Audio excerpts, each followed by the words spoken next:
Hey everyone, Ariel Adams here with the Blog to Watch. Please subscribe to our videos on YouTube and like this video if you find it useful. This is a review of the Parmigiani Tanda 1950 Tourbillon. This is currently the thinnest automatic flying tourbillon watch, I guess in the world. Hopefully it'll retain that title for a long time. You have a lot of these sort of record-setting watches out there, and if you look closely, their record is very, very specific. So again, this is the world's thinnest automatic, because it has a micro-rotor, tourbillon, but it's a flying tourbillon.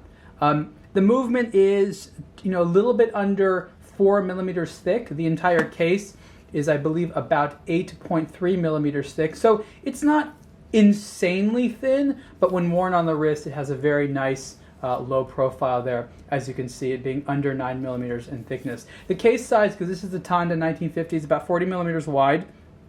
I think it's actually a little bit bigger than the standard Tanda 1950, which is, I believe, a little bit thinner. So that little extra size is definitely something that is appreciated. This version is in 18 karat rose gold, and there's a few models. What I like about this is that the different versions of this tourbillon have different dials, like some of them radically different dials. This particular dial, let's even look at that, has this sort of what they call Geneva stripes, which is a traditional decorative technique applied on movements, and they did that here on the dial, kind of. It's similar to that, and they sort of did it in this nice blue color, which is matched to, this is sort of actually it's black, it's a dark blue alligator strap. There's stone dials for this, and there's a few other versions as well of the tourbillon, and so I like that Parmigiani built in this ability to have different styles rather than just case material colors. As you can see, the tourbillon is non-traditionally placed here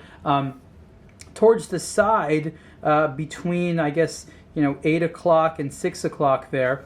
Normally you would have a tourbillon more centrally aligned to be a little bit more symmetrical. I actually like the fact that it's a little bit off to the side there. The Tanda 1950 has always been a very comfortable case, very legible dial. You have those large hands that have lume applied. So I really like that you have something which is this thin tourbillon, but of course is something which is good for daily wear.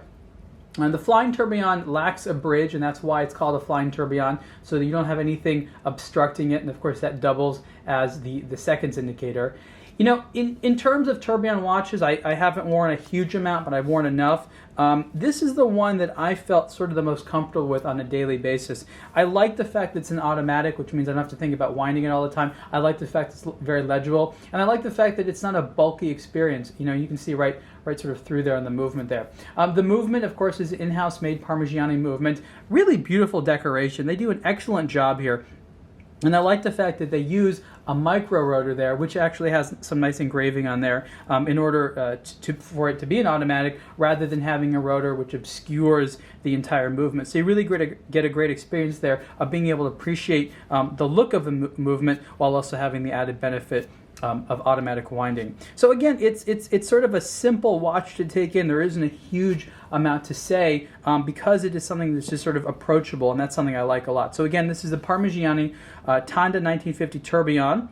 It has an automatic flying tourbillon movement, and the price for this version is $130,000, and you can see the full review on a Blog to Watch soon. Thanks.